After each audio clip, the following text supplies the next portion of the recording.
Haram love. This is a story of an unacceptable or forbidden love affair resulting from racist motives between a white Sudanese Arab girl and a black African Zanji boy from South Sudan. It was written in English and translated into Arabic by Dr. A. Ahmed. Copyright. All rights are reserved. No part of this book may be reproduced, stored in a retrieval system, or transmitted in any form or by any means without the prior written permission of the author except by a reviewer, who may cite brief passages from the review for printing in a general magazine, a school journal, or a university article. All characters in this novel are fictitious and any resemblance to real people, living or dead, is purely coincidental. Chapter 28. The first session of the trial of Insaf at the criminal court in Khartoum. Lawyer Siham Khalil divided the charges against the accused, the Arab girl Insaf Sulla al-Junaid, into 3 groups. The breakdown was based on the 3 cities in which the teenage girl suspect committed each set of crimes. On this basis, she asked the court to give her 3 days to defend her client against the charges against her. The criminal court authority accepted her request and set 3 consecutive Fridays for the 3 hearings. Friday being a public holiday, all residents of the Triangle capital city are expected to attend this historic and unique trial. On the day of the first hearing, the courtroom opened to the public at 2:30 p.m. At 3:30 p.m., the court door was closed. People who were unable to enter the courtroom were asked to return to their homes and watch the trial on their television screens or hear it on their radios. The trial began at 4:15 p.m. A court officer read the charge sheet. Khartoum police prepared a long rap sheet of charges against the suspect, Insaf Sulla al-Junaid. It is a summary of all the charges written by the police authorities of Gadaref, Port Sudan, and Khartoum against the suspect. The prosecutor in court is an old man who believes in the rulings, customs, and traditions of Islam more than his faith in God. When he came forward and faced the crowd, his religious appearance revealed that he intended to preach a sermon at a mosque rather than convict the suspect. He began his speech by quoting part of the Quranic verses from Surat An-Nur 24, verse 2, which stipulates the punishment of adultery. The adulteress and the adulterer flog each one of them with 100 lashes. And let no pity for them prevent you from establishing God's rule if you believe in God and the last day. And let a group of believers witness their torment. He then spent a few minutes praising the Prophet Muhammad, his family, his companions, his relatives, and all the blessed generations of Muslims who followed after him and the followers of the followers. The judge had to ask him to brief and face the court instead of the public. He then turned his face to the judge and began to speak in a loud voice, "Your Honor, fair judge, and distinguished jurymen. The crimes of the suspected Muslim girl, Insaf Sulla al-Junaid, were not committed by her in self-defense or under duress. Rather, she disobeyed her parents, ignoring our good norms and good social customs, rejecting the teachings of our beautiful Islamic religion, seeking pleasure in forbidden ways, and being greedy to earn haram money. This is what prompted such a young woman in the prime of her life to commit such heinous crimes." The police authority interrogated the accused, Insaf Sulla al-Junaid, and she confessed to her heinous acts. Accordingly, I ask this esteemed court to impose the harshest punishment on the accused, Insaf Sulla al-Junaid, for the heinous and reprehensible crimes she committed against her Islamic religion, her Sudanese community, her Arab family, and those 4 innocent victims whom she killed in cold blood. Her punishment will serve as a warning to any woman who tries to break the law and indulge in the pleasures of this fleeting world.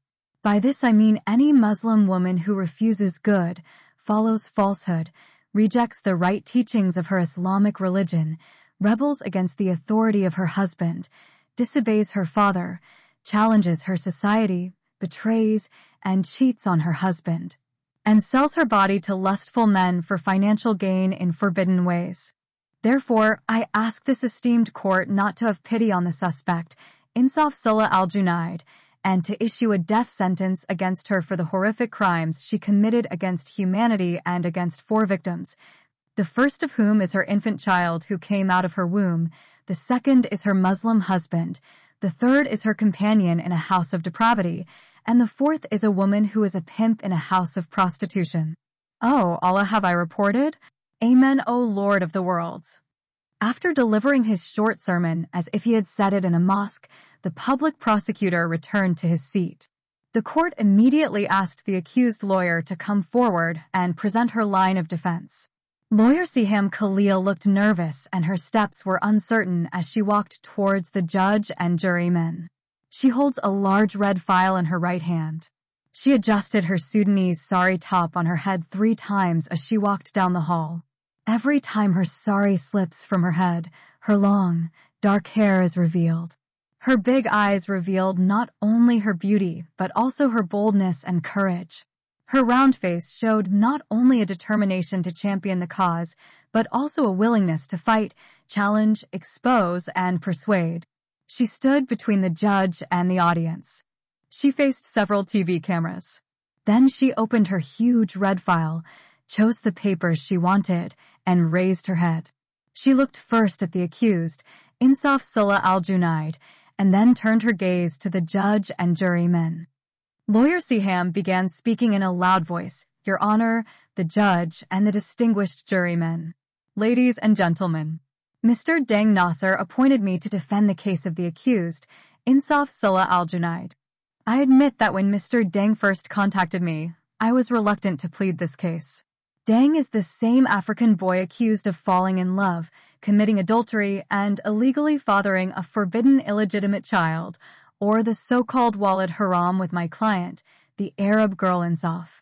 He told me that he had not had any inappropriate sexual contact with Insaf. He admitted that one day he saw her on her way to the all-girls high school, which was near to his all-boys high school, and he admired her beauty and fell in love with her. Over time, Insaf responded to his emotions. This happened when Deng was living with his parents in the city of Gadaref. He wanted to marry her, but his wish was not fulfilled.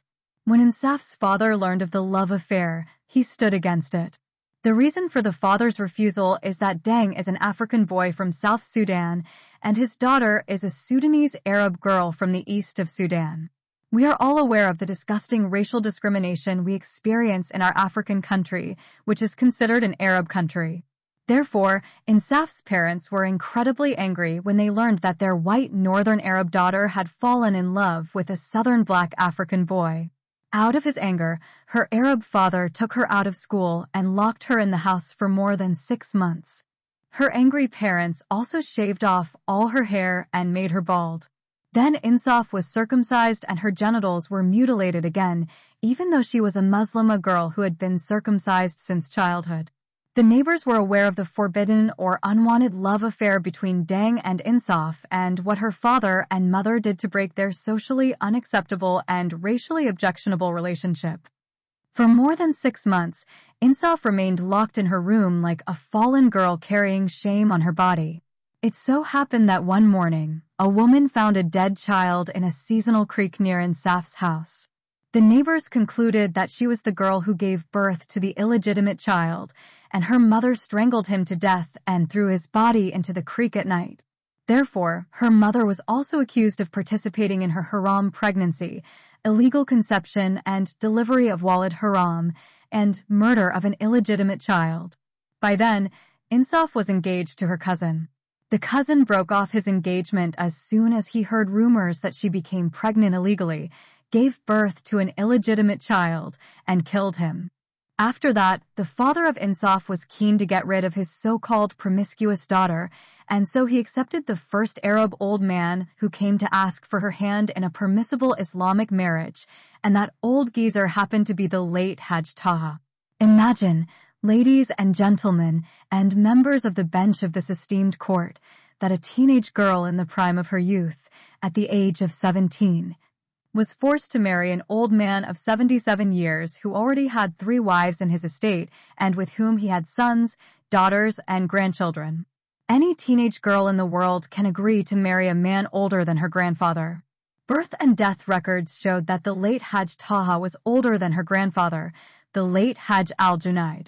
Even his grandchildren are older than Insaf, and when she was a 9-year-old girl, she played with his granddaughters in a Nima tree in his house.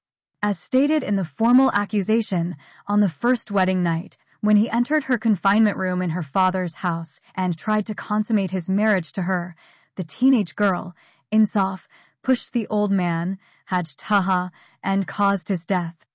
As I mentioned earlier, and I would like to repeat it again, the groom, Haj Taha, was 77 years old, and the bride, Insaf, was 17 years old. The accused told me that at that time she was just a virgin teenage girl who had never married and had never known a man before.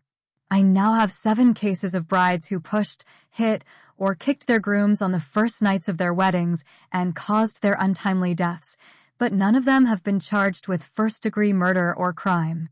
I obtained these criminal reports from the Gedaref Police Directorate. Their cases were rejected by the criminal judges who investigated the circumstances of those incidents and acquitted the brides of premeditated murder. One of the accepted and required customs in the city of Gedaref and many other cities in Sudan is that new brides should not allow their grooms to have sex with them on the first wedding nights of their legal Islamic marriages. Likewise, the bride, Insaf, should not bear the responsibility of following the customs of her people. She quarreled with her groom, Haj Taha, because her Arab father forced her to marry him against her will. Even such a reason is not considered a murder by the Gedaref court. There are many situations where wives quarreled on their wedding nights with their husbands and caused their deaths. This was first because of custom and secondly, because their husbands were old enough to be their fathers or grandfathers. Therefore, the wife, Insaf, did not intentionally kill her husband, Haj Taha. She said that she pushed him when he tried to consummate his marriage to her against her wishes. Her push caused the old man to fall on his back, fracturing his skull and dying inside her confinement room. Therefore, his death was accidental and not the result of premeditation and deliberation, as Article 114 stipulates about premeditated murder, the penalty for which is death by hanging. After that, the bride, Insaf, fled from her home in a panic in the middle of the night. Then she went to the railway station in the city of Gedaref and traveled by train to the city of Port Sudan. Since then, she became a girl without shelter or money, a runaway, and a homeless young woman until the Khartoum police recently arrested her. Wherever she went, people used her maliciously and abused her severely. Then lawyer Siham stopped talking and opened her big red file again. She selected some papers and closed her file. Before resuming her line of defense, she took a sip of water from the cup placed on the large table for the judge and his jurors. On the same night in which the neighbors in the neighborhood accused Insaf Sulla al-Junaid of giving birth to an illegitimate child and that her mother was supposed to have strangled and killed the infant, which is called the Walid Haram or illegitimate boy, another young teenage woman died in Al-Gedaref Civil Hospital. Some people brought that teenage girl in a taxi to the hospital. These people left her on the bench in the emergency department and disappeared. Unfortunately, the young woman bled to death. Hospital staff informed the police authorities about the woman's lifeless body, which was found dead. The police investigated the matter and were able to identify the family of the dead girl. The girl's mother told police that her daughter left home that evening with her girlfriend. When the police arrested her friend and interrogated her, she confessed that her friend had given birth to an illegitimate child. She revealed the name of the midwife who secretly helped the girl give birth to the so-called Walid Haram. At the time of birth, the girl began bleeding profusely. The midwife was afraid of being arrested and condemned by the law because she helped a girl pregnant outside a legitimate Islamic marriage to have an illegal abortion. That's why she asked the other girl to take her friend to the hospital. The other girl was also afraid of being involved in an illegal abortion. She asked a taxi driver to help her take her friend to the hospital. At the hospital, the girl and the taxi driver secretly brought the dying young mother, left her on the bench in the emergency ward, and ran away and disappeared together. This secret abortion attempt took place in the midwife's home, which was only a few meters away from the Insaf family's home. The midwife was arrested and admitted that she had sought the help of a woman from the Falata tribe to get rid of the dead infant. She added that the child's mother was the one who strangled the illegitimate child she gave birth to in a forbidden manner immediately after his birth. The police authorities did not accept this and accused her of infanticide or murdering children.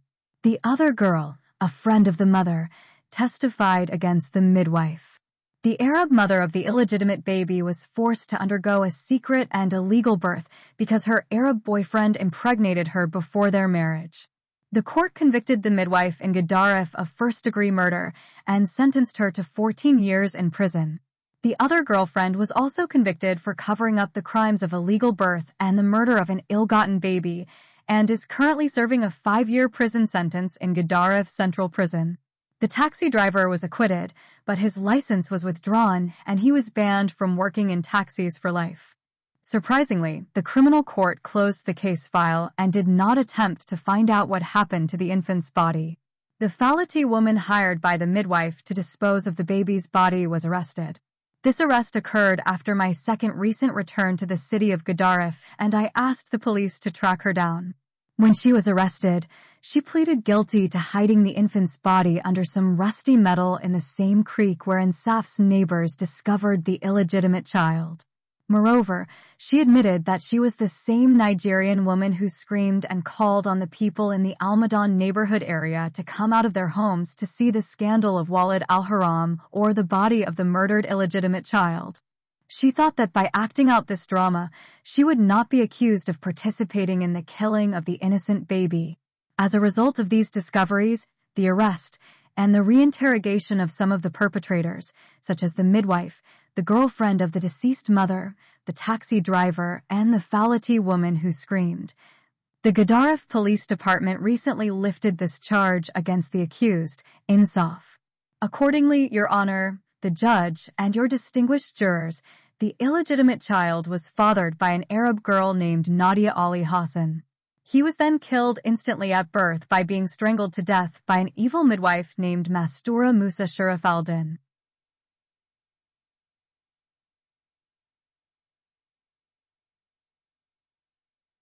Chapter 29. The second session of the trial of Insaf at the criminal court in Khartoum. The lawyer Siham Khalil's defense of the suspected Arab girl Insaf was met with mixed reactions in the Sudanese capital city. Many praised the smart lawyer and appreciated her efforts and intelligence in acquitting the accused of charges of adultery, illegal pregnancy, killing an illegitimate infant, and not premeditated murder of her old husband, Haj Taha, in the city of Gedaref. Despite this acclaim and praise, some religious groups found fault with the lawyer's appearance. These religious leaders criticized the government for allowing a woman to be a lawyer and appear before millions of people. Her hair was exposed several times during the trial whenever the sari top fell from her head, and according to them, it was an intentional act. According to Islamic law, a woman is not permitted to show her hair to men or speak in public because her voice is considered aura. Her dress was not Islamic. She had neither a veil on her head nor a niqab on her face.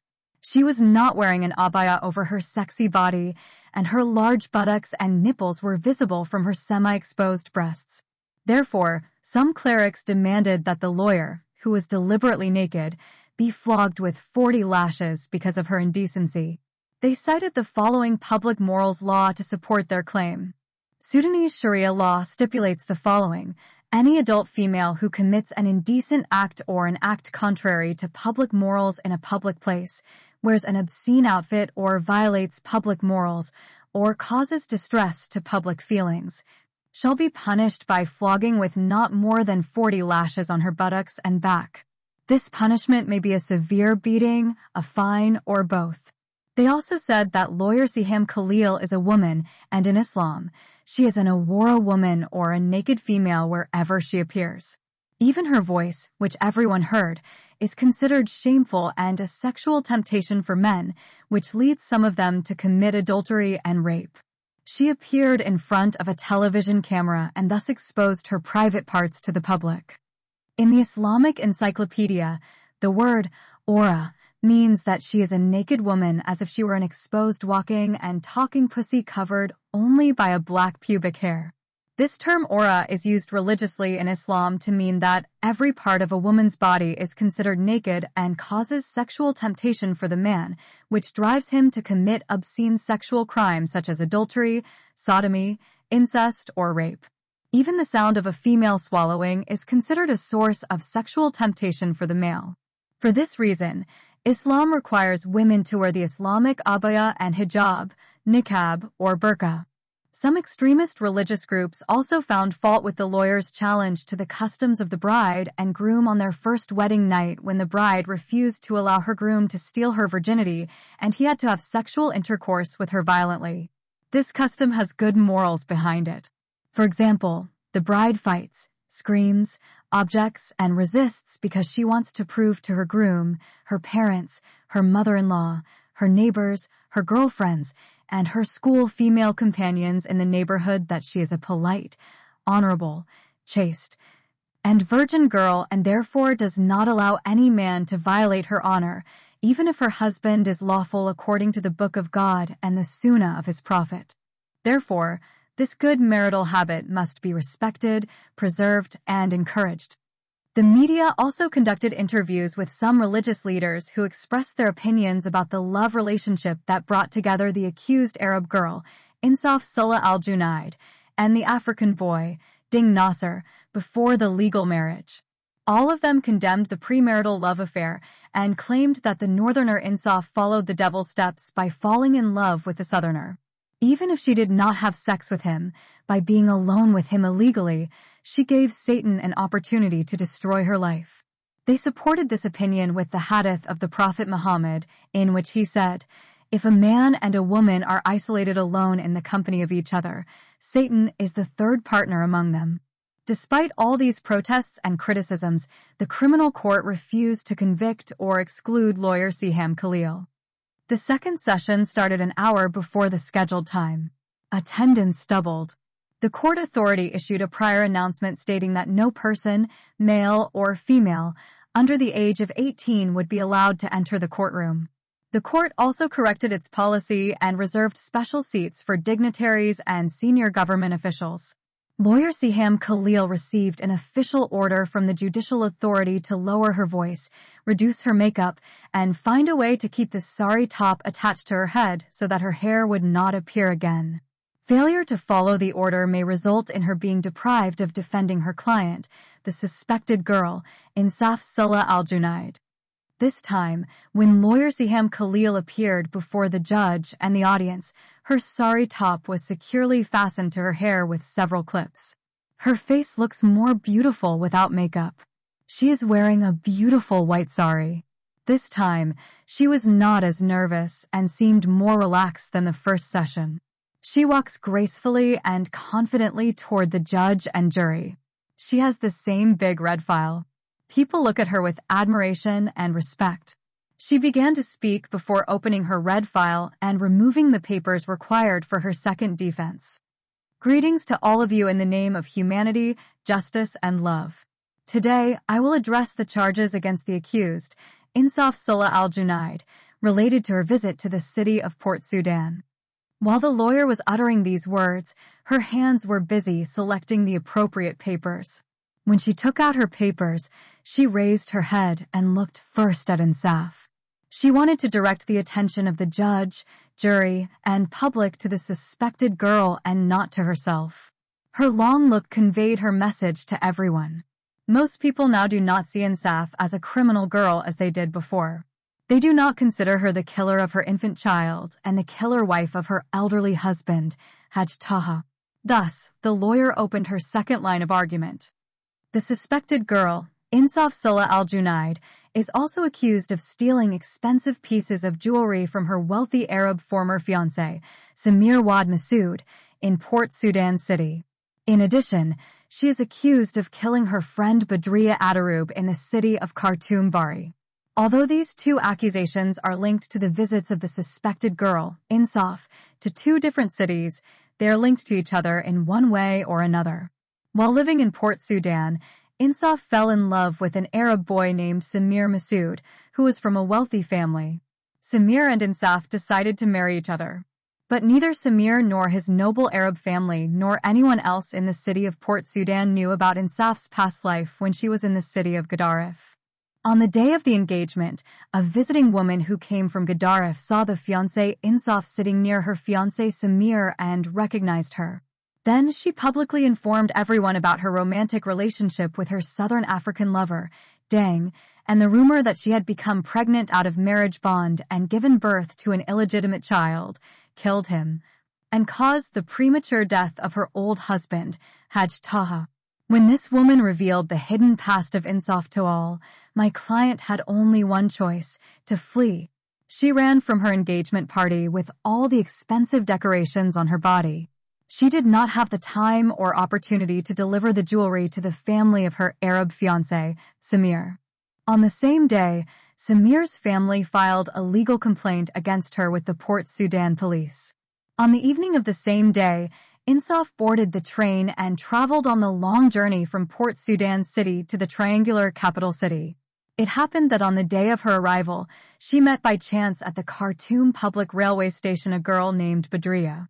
The two girls shared their problems with each other and discovered that they had similar problems. They fled from their families because their lives were in danger. Both girls are from the eastern region of Sudan. Accordingly, the two girls decided to be friends. Badria then suggested to her new friend that she move in with her in her apartment. Insaf gladly accepted her new friend's invitation because she was homeless and did not know anyone in Khartoum. Badria informed Insaf that she is from Port Sudan City and works as a secretary in the capital city. However, this information is not correct. Instead, the police report showed that Badria was a street prostitute who practiced disguised prostitution. Insaf lived with Badria for a month without knowing that she was a disguised prostitute who engaged in such illegal activities on the streets at night and sometimes secretly called her sex clients to her apartment. During that period, Badria did not ask her friend to pay half of the rent for her apartment. She promised to find honest work for Insaf, but she did not do so and continued to lie about her illegal activities. Meanwhile, neighbors noticed that some men were visiting the two girls' apartment late at night. They complained to the building owner and asked her to remove the two girls accused of practicing clandestine prostitution. When the neighbors pressured the building owner, she gave the two girls a final warning. The neighbors' accusations caused a quarrel between Insaf and Badria. Insaf became suspicious of her friend's nighttime activities. The quarrel between the two friends was heated, and some neighbors heard their verbal fight. That night, Insaf decided to spy on her friend Badria. She went to her room and stayed awake. That same night, Insaf heard someone moving in the living room. She got out of bed and looked through the keyhole. She saw a man entering her friend's room. She decided to catch her friend red-handed in the very act of committing adultery with the man who visited her at night. She waited a while before leaving her room. The man did not stay in Badria's room for more than a few minutes, and this confirmed to her that he had not had sex with her friend. When he left her roommate's room, Insaf was able to see him well. He didn't look like a city guy. He looked like a tribal man, the likes of whom she had seen during her stay in Port Sudan City. His hair was dirty and stood like a wild bush on his head. His clothes were yellow due to prolonged exposure to the heat of the sun and dust. Then Insaf saw the man running away from their apartment like a thief. She concluded that the man was a burglar who stole some valuables from Badria's room. She quickly headed to her friend's room. When she entered the room, she found her friend lying on the floor in a pool of blood with a large dagger stuck in her heart. Therefore, Insaf understood that the man was the one who killed Badria. The fear of being involved in a murder and revealing her hidden past life prevented her from reporting to the police authority. She knows that she is escaping justice because of the charge of killing her old husband, Haj Taha. Instead, she fled the apartment and decided never to return. Insaf did not know what happened after she escaped from her friend's body. Neighbors discovered Badria's murdered body. A few days later, the body of the late girl Badria decomposed, and the foul odor prompted the neighbors to inform the police.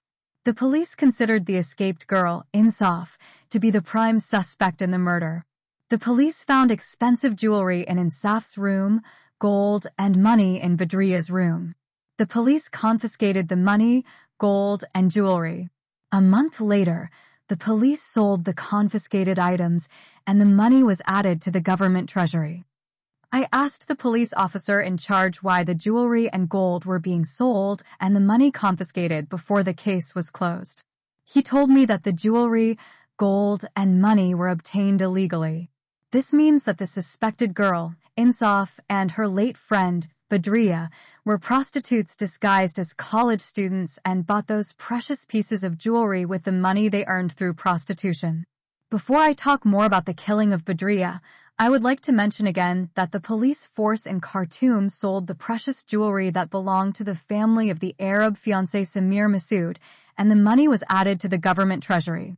Therefore, the police authority in Khartoum must compensate Samir's family for the jewelry they confiscated and sold. If the police refuse to do so, Samir and his family could sue the government and charge it with unjustified theft. When Attorney Haram made the above remark, the audience, jury, and judge left. The lawyer continued, "With regard to the killing of Badriya, I obtained her photo from the police station in Khartoum and took it with me on my visit to the city of Port Sudan. I showed the photo to the Port Sudan police and asked them to find out the residence of the killed girl before she fled from her family. The police were able to locate her home in an area called the Tarab Hadal neighborhood. The late girl was from the Hadandawa tribe in eastern Sudan, which is one of the branches of the Beja people. They are the so-called mysterious people, and Western foreigners call them fuzzy-wuzzy people. She has a brother who is 2 years older than her. Someone deceived her under the pretext of love and impregnated her with an illegitimate child without marrying her. Her brother tried to kill her when he learned of her ill-gotten pregnancy, but her neighbors saved her when she screamed for help. Because of fear that her brother would slaughter her in an honor killing, Badriya fled from Port Sudan and came to Khartoum.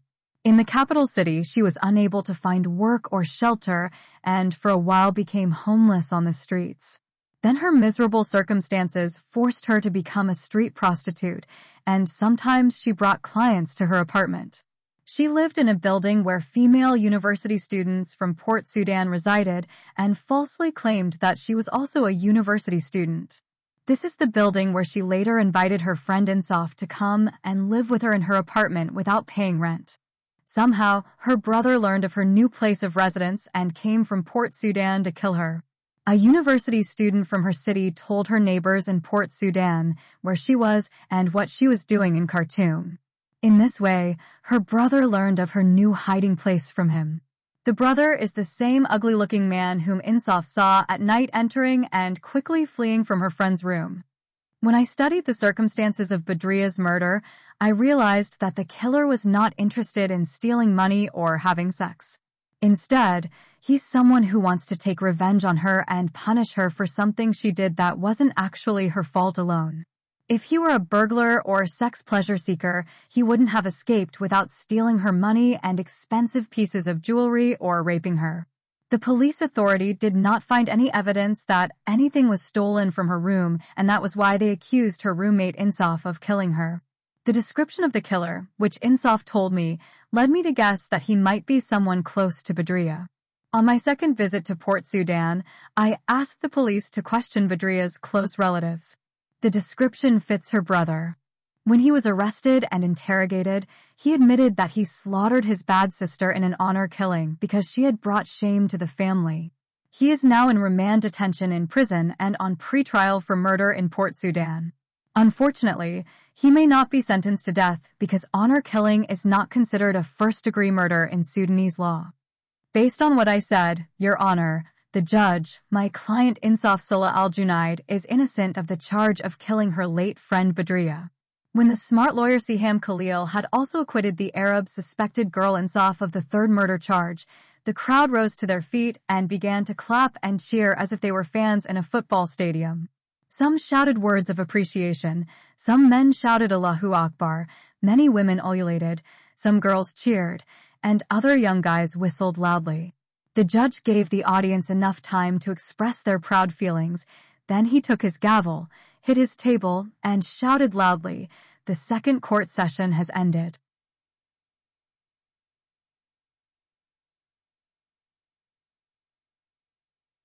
Chapter 30. The third session of the trial of Insaf at the criminal court in Khartoum. Likewise, the second hearing was met by the public with a mixture of ambivalent feelings and attitudes.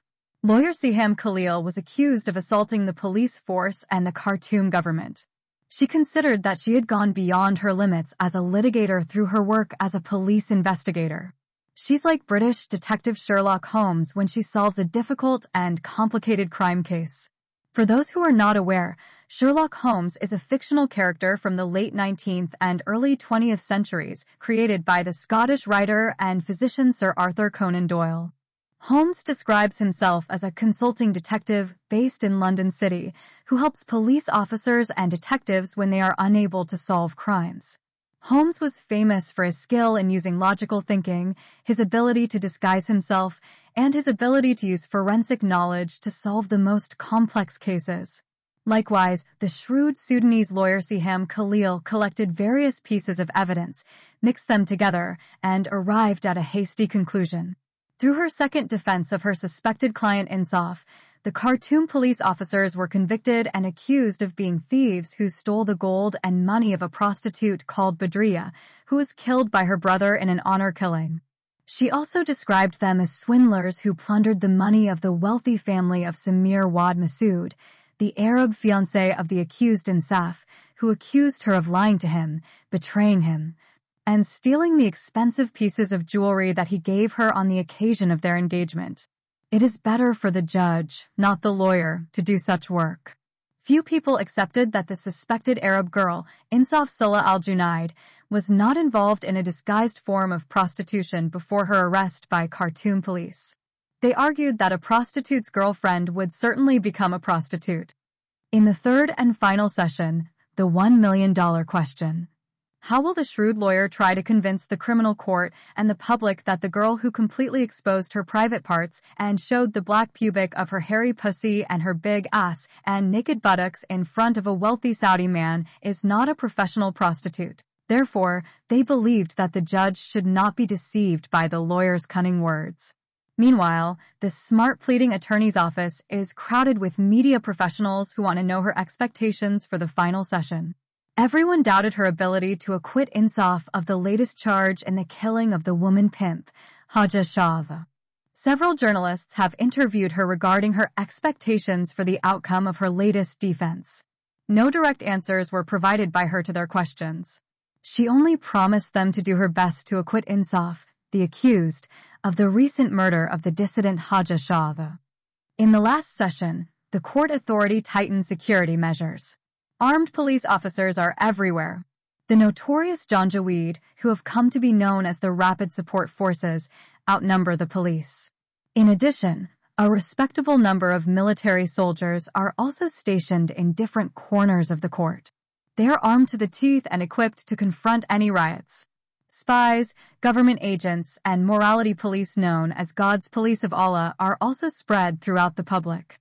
They are wearing civilian clothes, but underneath they are hiding their assault rifles. The accused Arab girl, Insaf Salah al-Junaid, was escorted into the courtroom under tight security. She is now not bound hands and feet as was the case in the previous two sessions. She is wearing the immodest dress given to her by the late pimp, Haja Shava. It is a dress specially designed to reveal the greatest amount of female hidden charm. It is known among young teenagers as the separation of religion from state. This means exposing the girl's private parts as much as possible. Therefore, the revealing dress revealed the shoulders, chest, half of the nipples, and the breasts of the beautiful and sexy accused Arab damsel Insaf, as well as her large buttocks. A long cut in the dress, from her waist to her feet, revealed her right leg, thigh, hip, and red underwear as she walked into the courtroom. The tailor of the pimp designed it, Haja Shava, to expose as much of Insaf's sexy body as possible to entice her wealthy clients, especially the rich old Arab geezer Sheikh Abdo. So, she kidnapped Insaf and intended to lock her in her house to make money from wealthy lustful men from her beauty and sexy body.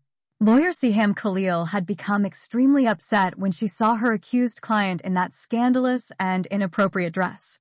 Before the first session, she recommended to the prison authority that the suspected Arab girl, Insaf, be allowed to wear during each of the 3 sessions one of the 7 dresses that her African friend Dang had bought and given to her.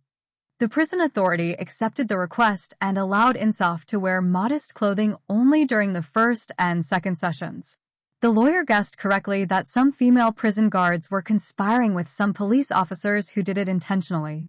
They bribed the women's prison administration and some of the female guards and made them force the accused, Insaf, to wear this scandalous dress. They want to show the judge, the jury, and the entire public how revealing her clothes were and how tempting her semi-naked body was when she met the old Saudi man, Sheikh Abdo, before she stripped completely naked in front of him and showed him her pussy hair, her naked breasts, her big buttocks, and even her ass. They want to prove that only a street prostitute would agree to wear such revealing clothing to entice men in a public place.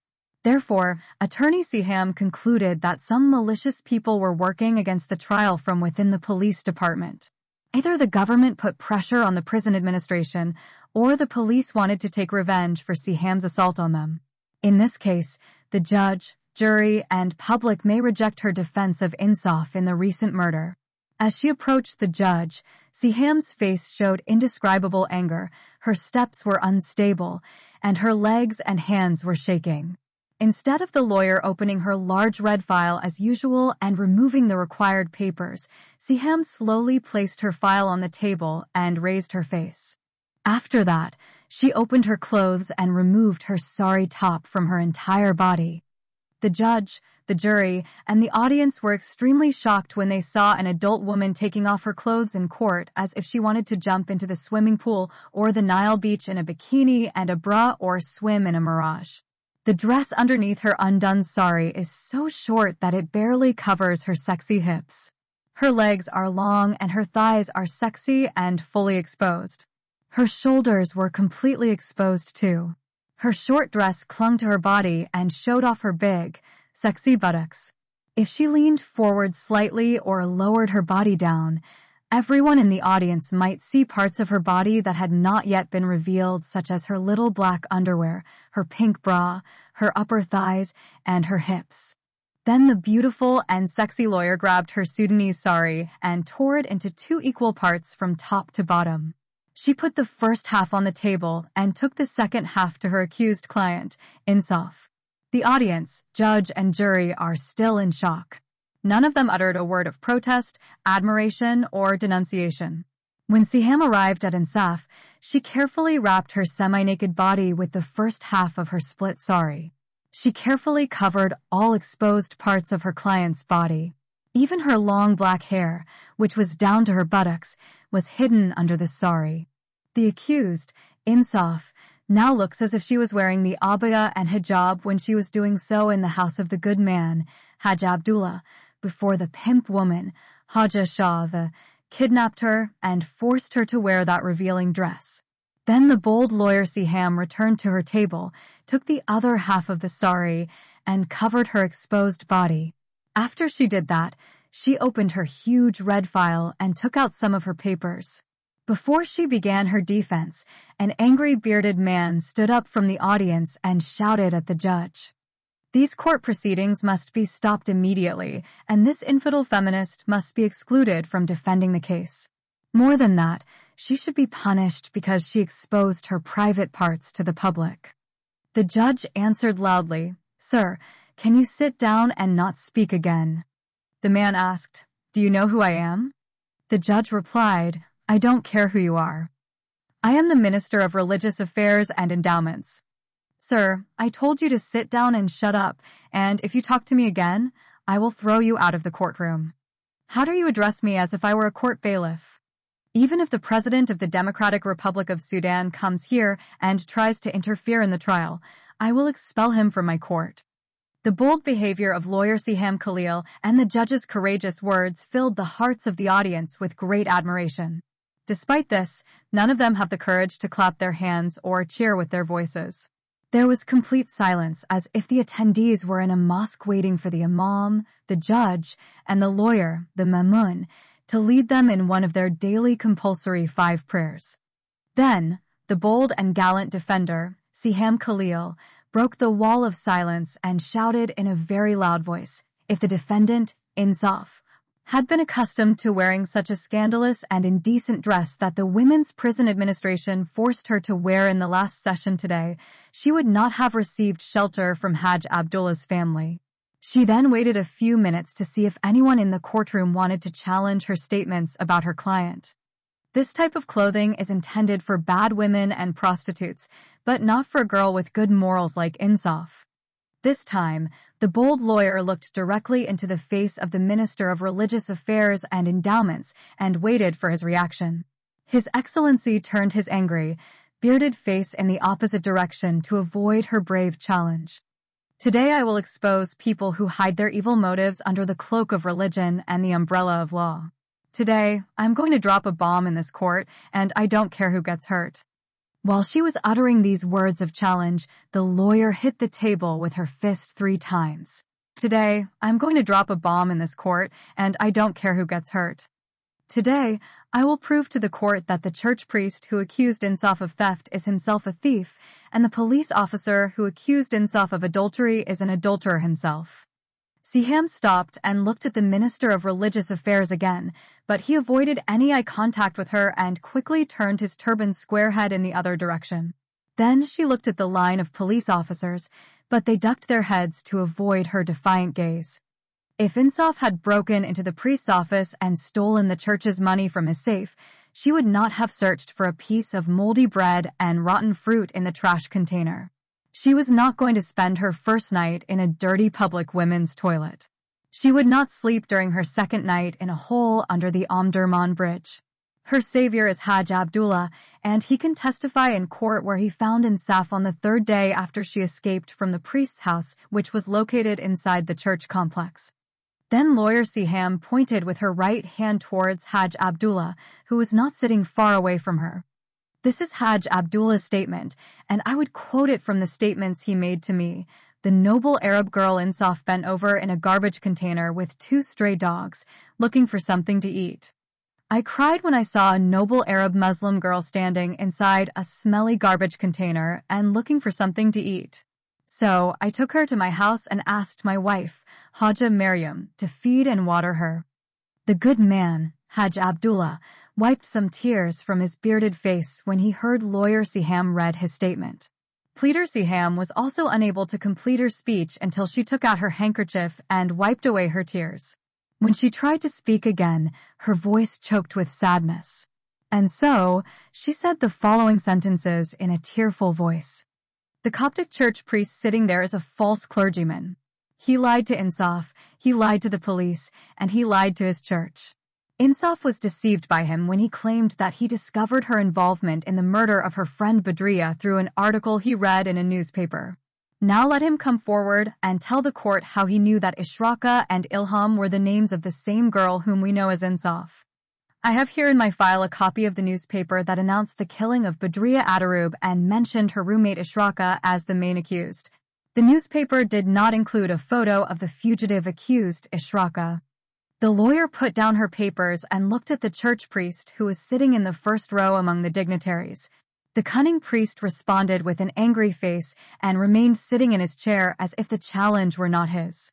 Then Siha said there may be some confusion about the 3 names of the girls I mentioned, so it needs some clarification. When Insaf escaped from the body of her friend Badriya, she changed her name from Ishraka to Elam. As a result, for the priest and his Christian family and church congregation, Insaf was known to them as Elam. I asked the venerable priest about this matter, and this is what he told me. He told me that a woman from his church named Amal Abtinagoa told him that Ishraka and Ilham are 2 names for the same Muslim girl. I approached this woman whom the priest and his congregation call Mrs. Holly because of her so-called holiness and righteousness. Mrs. Holly claimed that God revealed to her the secret information that had been hidden from them by Insaf through the Holy Spirit. Moreover, she said that God gifted her to know the crimes committed by evil men and to discern the sins committed by bad women such as adultery, theft, murder, and the like. When she made such a strange claim, I challenged her to tell me Elam's real name before she fled from her family in the city of Gedaref, but she could not. She's sitting here in court. Let Mrs. Holly, the prophetess and fortune-teller, come forward and tell the judge the name of one of those sitting to her left or to her right. When the lawyer challenged the priest and Mrs. Holly, the audience clapped their hands for a long time. Of course, most of the attendees are Muslims, so they are happy when the church priest turns out to be a liar and one of his church members is an imposter Christian woman. Before resuming her defense, Siham sipped from a cup of water. While she was putting the cup to her lips, she looked at the Minister of Religious Affairs and Endowments. The Honorable Minister turned his bearded face again in the opposite direction. Siham placed her cup on the table and smiled.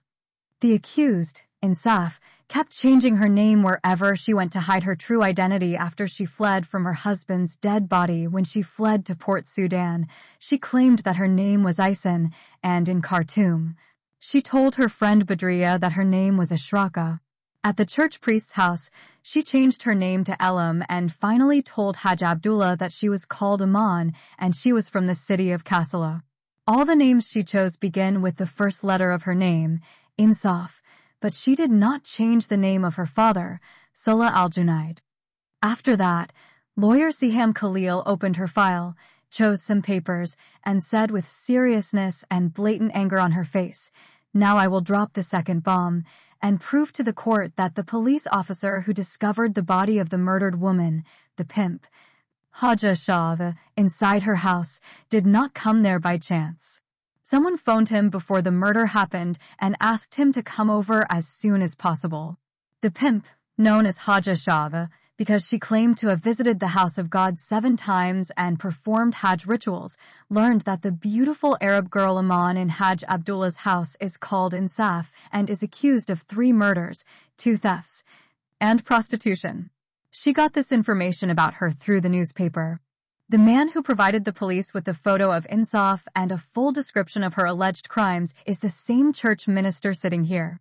Hajj Shah visited Hajj Abdullah's house, saw Aman there, and recognized her as the girl Insaf, who had run away and was wanted by the police. Instead of informing the police, Hajj Shah decided to sexually blackmail Insaf. Then she blackmailed and kidnapped Insaf from Maj Abdullah's house without his family's knowledge, brought her to her home, and forced her to wear the scandalous and inappropriate dress that the prison authorities forced my client, who has good morals, to wear today. Then she asked her to expose her private parts to a wealthy old Saudi man. The old Arab man was an impotent man, but he wanted to enjoy seeing the nakedness of the stripped naked girls. The pimp, Shada, gave the kidnapped girl, Insaf, 2 options, either to expose her naked body to the old man and let him see her private parts, or to report her crimes to the police and send her behind bars. My client reluctantly accepted the first option and showed her nakedness to the voluptuous old man. Haja Shah kept her nephew Hamada secret inside a toilet in the house with a hidden camera and asked him to film Insaf when she stripped completely naked and revealed her naked body in front of the rich Saudi man. Neither the girl, Insaf, nor the Saudi man, Sheikh Abdo, knew about the hidden camera. The lecherous old Saudi man satisfied his lustful eyes when he saw the nakedness of the beautiful Sudanese girl and paid the money to the lioness, Haja Shah, before leaving. He claimed that he was traveling to his country that same night. But the police did not find evidence at Khartoum International Airport to prove that he left the country on the night of the murder. His name, Sheikh Abdo, as a citizen holding a Saudi passport, is not found among the guests in any hotel in the triangular capital city of Sudan. It seems that lied about his real name to the pimp, the lioness Shah, and the victim of sexual blackmail, Insaf. I named her the adulterous lioness because she told Insaf that Sheikh Abdo was her Saudi husband and she was his Sudanese al-Mizir wife. Then lawyer Siham stopped again and took a sip from her cup of water. After that, she opened her red file, selected other papers, and resumed her line of defense. I know it is hard to believe that the lustful old Saudi man paid a hefty sum of money by check and went out without having sex with the beautiful, sexy, completely naked Sudanese girl Insaf, whom he saw standing before his eyes without even her underwear and bra. The accused, Insaf Salah al-Junaid, said that she did not have sex with the old Arab man, and I believe her words. She said that she was ready to take a virginity test to prove her innocence and that she was not a prostitute and had not had sex with any man. But unfortunately, the court authority rejected her request to conduct a virginity test. They said that no court in Sudan would accept the result of such non-Islamic evidence. They also said that this type of virginity testing goes against Islamic teachings on the privacy of any female Muslim suspect. They also claimed that there are doctors who can perform secret operations and restore the hymen to non-virgin girls. However, without this virginity test, I have other evidence to support my client's defense. My client was not interested in the money the rich Saudi old man paid to see her naked body. When the lustful old woman left, Insaf asked the pimp woman to take her back to Hajj Abdullah's house. But the evil Hajja Shahda told her that she had a friend, a police officer, who also knew about her heinous crimes, and he was on his way to her house. She then told Insaf that if she wanted to hide her heinous crimes, she should allow the police officer to have sex with her at least once. She also said that she would ask the police officer to use a condom during sex to prevent Insaf from becoming pregnant with an illegitimate child. The adulterous lioness Shahda was a pimp and prostitute who traded in bringing beautiful girls to have sex with rich, lustful men, and through that illicit trade, she became a filthy rich woman. Therefore, Insaf understood that Hajja Shahda had kidnapped her from Hajj Abdullah's house and was planning to hold her captive in her home in order to sexually blackmail her and sell her body to her lustful male clients. In order to eliminate kidnapping and extortion in the bud, the purebred, well-mannered, honorable, and chaste Arab girl, Insaf, took a solid iron vase and hit Hajja Shahda on the forehead, breaking her skull. The evil woman died instantly. The horrific scene of the pimp woman reminded Insaf of the dead bodies of her husband, Hajj Taha, and her friend Badriya. Therefore, the fear of the murdered body and the arriving police officer forced her to flee Hajja Shahda's house. The lawyer Siham stopped her defense for a minute to look at the accused Insaf. Her gaze redirected the eyes of the judge, jurymen, and audience to Insaf as well. She wants the court and audience to think for a few minutes about what she said about the moral integrity of her client.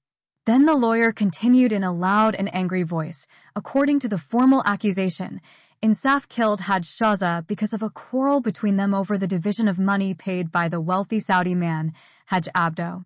Now, how do we accept that Insaf killed the pimp, Hajja Shahda, in order to obtain more illicit money when she fled her home without taking a single Sudanese pound?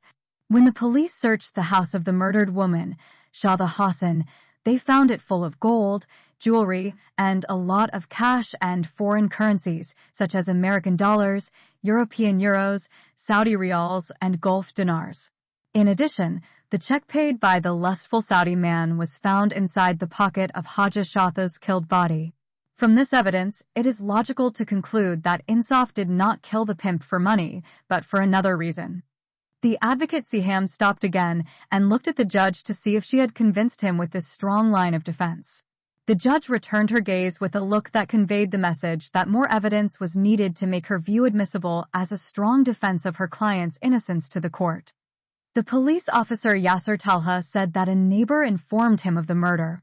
He also claimed that he received an anonymous call informing him of the crime. He said he did not know who called him. Any call made to a police officer while he or she is on duty must be recorded. According to his claim, he received a call from an unknown person in his office during his working hours. He responded to the call and went to Hajja Shahda's house alone. First of all, how can a police officer go to the scene of a murder without other police officers with him? Secondly, where is the recorded message from the unknown neighbor who reported the crime? Police officer Yasser Talha's answers to these questions were not satisfactory to me when I heard them from him. Therefore, his answers could not convince the court of his innocence. He said that he went in a hurry and did not tell any of his colleagues about the murder. He was unable to provide the court with the recorded message of the unknown person who called him by phone. He said it was not necessary for a police officer to tell the court how he obtained information about a crime. According to him, this information must remain classified for the purpose of permanently protecting the life of the informant. The lawyer Siham was silent, then looked at the judge and jury members.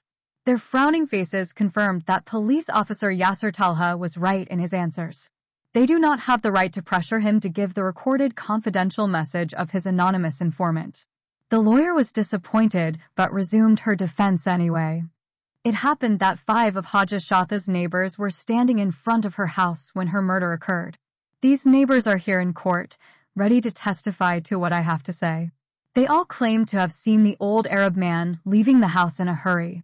Soon after, they saw a beautiful teenage girl running away from home.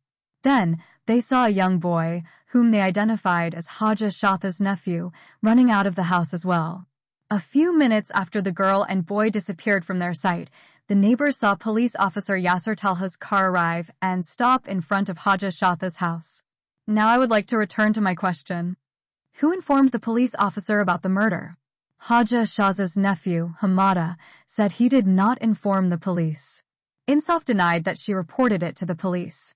All neighbors questioned by police investigators collectively denied reporting to the police.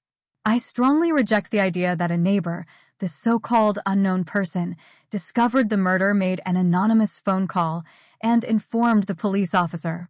How could a neighbor discover a murder when he had never set foot inside the house? This information conflicts with the neighbors' testimonies about the 3 people leaving the house shortly after the crime occurred. The only person left is Haja Shatha herself. She called the police officer, Yasser Talha, not because she wanted him to save her from imminent death or see her murdered body, but rather because she asked him to come and blackmail the beautiful runaway bride and have sex with her as a bribe. And because of that, Insaf killed her. She killed her because she did not want to be kidnapped and sexually enslaved by Haja Shatha and her lustful men forever. Then lawyer Siham placed her papers on the table and closed her big red file. After that, she got out of her chair and walked towards her client, Insaf Salah al-Junaid. She then gestured with her right hand towards her as she faced the judge and jurymen. This noble Arab girl, continues the lawyer Siham, is a symbol of purity, honor, chastity, and courage. Just as her name means, Insaf, she is an angel and messenger of heavenly justice and should be called Adla and Afaf, just and chaste. She chose to eat a rotten morsel of food from a filthy garbage container rather than sell her body into prostitution. She preferred to kill rather than allow people to satisfy their greed for money and their insatiable desires with her pure body. She is more honorable than her Arab father, who shaved her hair, locked her in her room for 6 months, assaulted and physically abused her with his stick, and finally sold her to an old man to preserve his honor. This accused girl challenged our prejudice against other Sudanese. She does not see our African sisters and brothers as we see them. The Arab girl, Insaf, did not see her African lover, Deng, as inferior to her as her racist parents saw him. When she met him in her city, she fell in love with him. She wanted to marry him and spend the rest of her life with him as husband and wife. Unfortunately, her prejudiced Arab parents hated her and punished her harshly for falling in love with the so-called black-faced African Negro slave. To this day, the girl Insaf loves the boy Deng, and the African boy loves his Arab girlfriend. Out of her 3 lovers, the noble Arab boy Samir Wad Masood, the Christian Coptic boy William, only her African lover Deng came to her rescue when she is accused of those alleged heinous crimes of 4 murders and 2 robberies. He appointed me as her lawyer and visited her with me in jail. When his parents refused to help him financially defend his accused Arab girlfriend, he sold his own car to cover the fees for her defense in court because he's still a student at the Faculty of Medicine at the University of Khartoum. His Sudanese father threatened to divorce his Ethiopian mother and disown him if he didn't give up the idea of hiring a lawyer to defend his accused Arab girlfriend. When he stood by his firm decision to appoint a lawyer for Insaf, Deng was kicked out of his house by his African father. On the same day, the Muslim father divorced his Christian wife, who is the mother of the African lover of my Arab defendant Insaf. Therefore, he proved that he is true in his love for her, and no amount of threat could stop him from defending her. Your Honor, the judge, if you convict this noble Arab girl, Insaf, you will convict the epitome of honor, courage, and purity. You will encourage prejudice, racial discrimination, corruption, adultery, and wrong customs and practices of our people. Accordingly, I ask you and the members of the jury to acquit the innocent defendant, Insaf Salah al-Junaid, of the false charges that were written against her. Thank you, Your Honor, the judge, the honorable jurymen, and ladies and gentlemen. Then the lawyer Siham Khalil bowed her head before the court as a sign of respect for justice and returned to her seat. The third session has ended and the court's final ruling will be issued in a special session soon. So said the judge and then hit his table with his gavel.